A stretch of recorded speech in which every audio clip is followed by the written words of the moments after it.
Bismillahirrahmanirrahim. Assalamualaikum warahmatullahi wabarakatuh. Perkenalkan, nama saya Ruknilina, Prodi Hukum Ekonomi Syariah, Institut Agama Islam Negeri Parepare. Baiklah, kali ini saya akan menjelaskan tentang surah-surah Al-Quran, yakni batasan surah-surah Al-Quran. Dari segi bahasa, surah berarti kedudukan, kemuliaan, atau bangunan-bangunan yang tinggi dan indah. Definisi umum tentang surah adalah kumpulan ayat-ayat Al-Quran yang berdiri sendiri dengan batas permulaan atau matlah dan batas akhir atau makha. Surah tidak bisa disamakan dengan bab atau chapter yang terdiri dari beberapa subbab sendiri.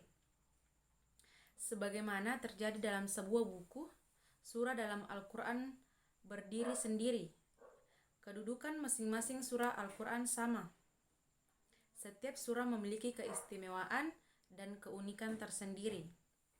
Karenanya, pengagungan satu surah sama dengan penggabungan terhadap Al-Quran. Pelecehan terhadap satu surah berarti pelecehan terhadap Al-Quran. Dalam mushaf, sebuah surah ditandai dengan kalimat basmalah, Bismillahirrahmanirrahim, kecuali surah At-Taubah. Tanda ini telah ada sejak awal penulisan mushaf. 2005 menulis pada awalnya naskah mushaf Utsmani tidak mempunyai pemisah surah. Permulaan tiap surah dapat diketahui dari ungkapan kalimat Bismillahirrahmanirrahim yang bisanya ditulis dengan jarak sedikit lebih senggang. Di mushaf yang tercetak saat ini, setiap surah ditandai dengan kelompokan dalam 3 bagian. Penamaan suatu surat Al-Quran dapat dikelompokkan dalam 3 bagian, yaitu pertama, surah yang hanya memiliki satu nama, seperti surah An-Nisa, Taha, Al-A'raf, dan sebagainya. Kebanyakan surah Al-Quran memiliki satu nama. Kedua, surah yang memiliki lebih dari satu nama, seperti surah Al-Fatihah, juga dinamakan Ummul Kitab, surah Al-Baqarah dengan At-Taubah, surah Al-Isra dengan Bani Israel, dan sebagainya. Yang ketiga, beberapa surah dengan satu nama, semacam surah Al-Ma'widzatan untuk surah Al-Falaq dan Al-Nas, dan surah Al-Hawamim untuk surah-surah yang di dalam oleh ayat Hamim, dan nama As-Saharawayah untuk surah Al-Baqarah dan surah Ali Imran. Muslim 1988 nomor 804.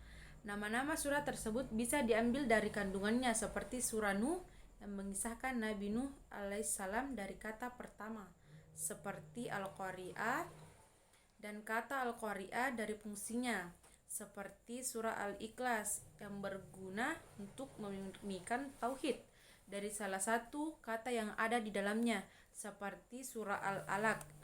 Dari Al-Alaq pada ayat 2, dari sumber nama ini muncul permasalahan mengenai pemberi nama Nabi SAW atas petunjuk Allah Subhanahu wa taala, ataukah para sahabat melalui pendalaman mereka. Tidak sedikit hadis yang memberikan petunjuk penamaan surah oleh Nabi Muhammad SAW.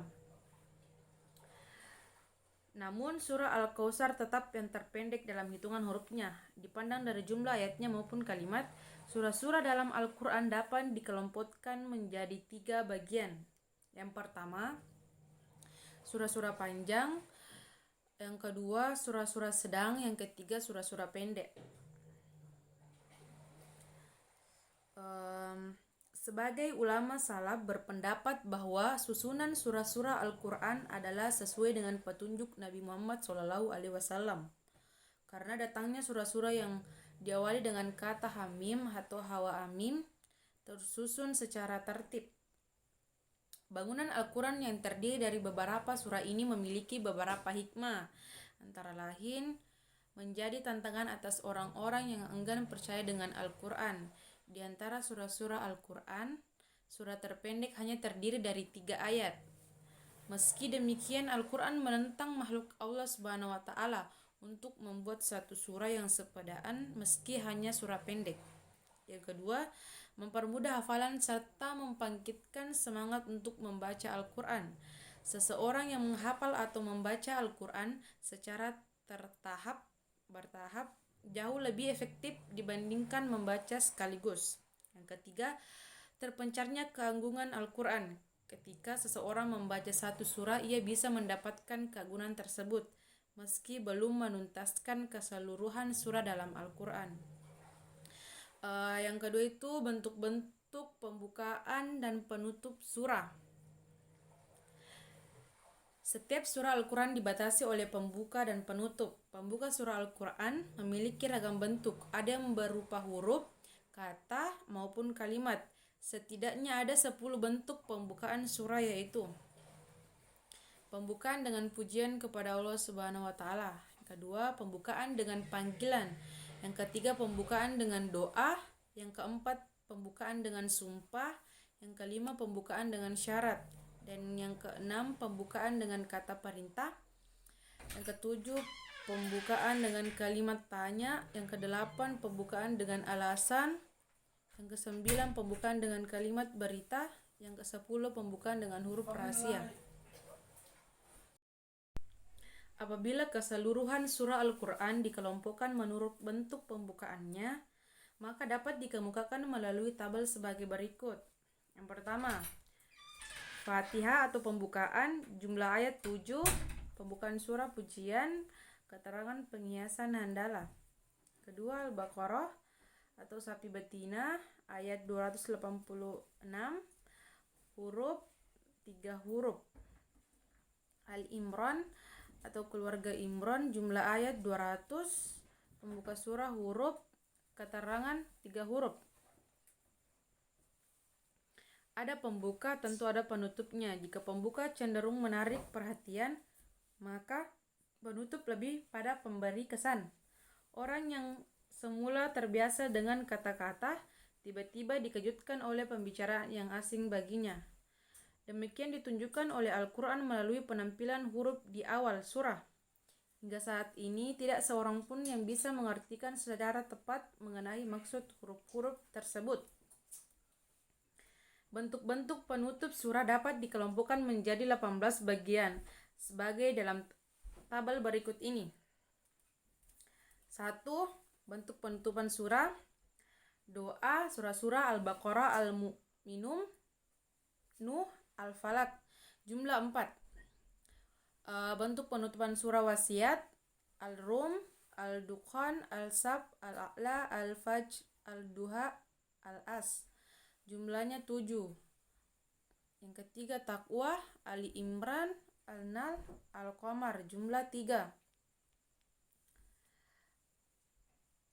Yang selalu menjelaskan hubungan antara bentuk pembukaan dengan penutup surah. Di antara penjelasannya, hubungan bentuk pembuka dan penutup surah Al-Nas dikemukakan sebagai berikut. Demikian awal ayat surah ini menjanjikan pertolongan dan kemenangan dari Allah Subhanahu wa taala buat Nabi SAW dalam kehidupan dunia ini, dan akhirnya masih menjanjikan curahan rahmatnya saat beliau kembali untuk memenuhinya.